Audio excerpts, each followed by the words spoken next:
আজকে তৈরি করে দেখাবো রেডিমিক্স হালিম মিক্স দিয়ে সবচেয়ে মজার উপায় কী করে হালিম তৈরি করা যায়। আজকের হালিমটি আমি গরুর মাংস দিয়ে করব।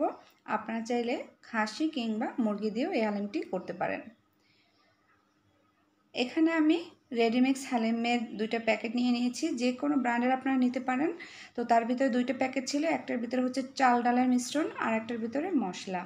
এবার ডাল চালের মিশ্রণটাকে আমি ঢেলে আধা ঘন্টার জন্য ভিজিয়ে রেখেছি। আর এদিকে যেহেতু আমি গরুর মাংস দিয়ে এটা তৈরি করব, যার জন্য হচ্ছে মাংসটা ভালোভাবে কেটে দিয়ে পরিষ্কার করে নিয়েছি। এবার 1 কাপ পরিমাণ পেঁয়াজ কুচি, 1 চামচ করে আদা বাটা, রসুন বাটা অ্যাড করে দিলাম।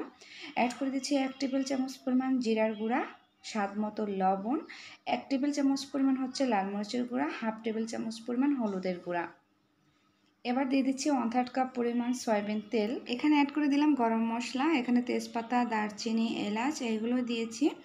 এবার ভালোভাবে হাত দিয়ে মেখে চুলায় বসিয়ে দিলাম। মাংসটা ভালোভাবে সিদ্ধ করে নেব। কিছুক্ষণ সময় জাল করার পরে এবার ঢাকনাটা তুলে নিচ্ছি। আর এই অবস্থায় আমি কিন্তু কোনো পানি অ্যাড করিনি। মাংস থেকে যতটুকু পানি বের হয়েছে তা থেকেই মাংসটা অনেকটা কষানো হয়ে গিয়েছে। 2-1 মিনিট নেড়েচেড়ে এবার আমি পরিমাণ মতো পানি অ্যাড করে দিলাম পুরোপুরিভাবে মাংসগুলো সিদ্ধ হওয়ার জন্য। আমি প্রায় 40 মিনিটের মতো রান্না করেছি, এর ভিতরে মাংসগুলো সিদ্ধ হয়ে গিয়েছে আর পানিটাও কিন্তু পুরোপুরি শুকিয়ে গিয়েছে। এবার ওই পর্যায়ে অ্যাড করে দিচ্ছি আগে থেকে ভিজিয়ে রাখা চাল ডালের মিশ্রণটা। আর এভাবে ভিজিয়ে রাখলে কিন্তু অনেকটা নরম হয়ে যায়। এবার মাংসের ভিতরে ঢেলে দিয়ে নেড়েচেড়ে পানি দিয়ে এগুলোকে সিদ্ধ করে রান্না করে নেব।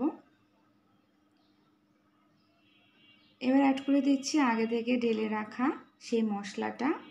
আমি এখানে পুরো মশলাটাই ব্যবহার করেছি, যেহেতু আমি পুরো 1 প্যাকেট হালিমি রান্না করব, সেক্ষেত্রে পুরো মশলাটাই দিয়ে দিয়েছি। এবার রান্না করব কিছুক্ষণ সময় রান্না করার পরে চাল ডালের মিশ্রণটা একটু হাত দিয়ে চেপে দেখবেন, যদি দেখেন যে এটা সফট হয়ে গিয়েছে বা হাত দিয়ে চাপ দেওয়ার সাথে সাথে ম্যাশ হয়ে যাচ্ছে, তো সেক্ষেত্রে বুঝে নেবেন হালিমটা রান্না কমপ্লিট হয়ে গিয়েছে।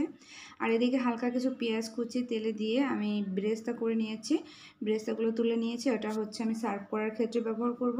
আর এখানে আরও কিছু পেঁয়াজ কুচি আর হচ্ছে রসুন কুচি, 2-3টা শুকনো মরিচ এবার হচ্ছে সুন্দরভাবে ফ্রাই করে নিচ্ছি। এটা একটা বাগার তৈরি করে এবার হালিমের ভিতরে দিয়ে দিচ্ছি। হালিমটা রান্নার শেষের দিকে এভাবে বাগার করে দিলে কিন্তু খেতে ভীষণ মজার হয়, আর এটা খুব সুন্দর একটা ফ্লেভারও আসে। তো চেষ্টা করবেন এই বাগারটা অবশ্যই দেওয়ার। আর হালিমের রান্নার ক্ষেত্রে তেলের পরিমাণটা একটু বেশি লাগে।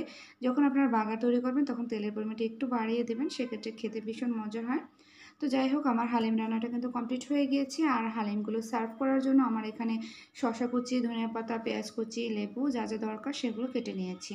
এবার একটা বাটিতে তুলে নিয়েছি আর উপর থেকে কিছু আদা কুচি, পেঁয়াজ, বেরেস্তা, ধনিয়া পাতা সব কিছু দিয়ে দিয়েছি। হালিমের ভিতরে একটু আদা থাকলে খেতে বেশি ভালো লাগে, তবে আমার কাছে ভালো লাগে, আপনাদের কাছে ভালো না লাগলে আদাটাকে স্কিপ করতে পারেন। যাই হোক, এই তো ঝটপট তৈরি করে নিলাম মজাদার স্বাদের হালিম। আপনারা চাইলে এভাবে ঝটপট বাসায় তৈরি করে নিতে পারেন। আশা করছি আপনাদের কাছে ভীষণ ভীষণ ভালো লাগবে। ভিডিওটি ভালো লাগলে একটি লাইক করবেন এবং সবার সাথে শেয়ার করে সবাইকে দেখার সুযোগ করে দেবেন। পেজটি ফলো না করলে ফলো করে রাখবেন। চ্যানেল থেকে দেখলে চ্যানেলটি সাবস্ক্রাইব করবেন। সবাই ভালো থাকবেন, সুস্থ থাকবেন। আল্লাহ হাফেজ।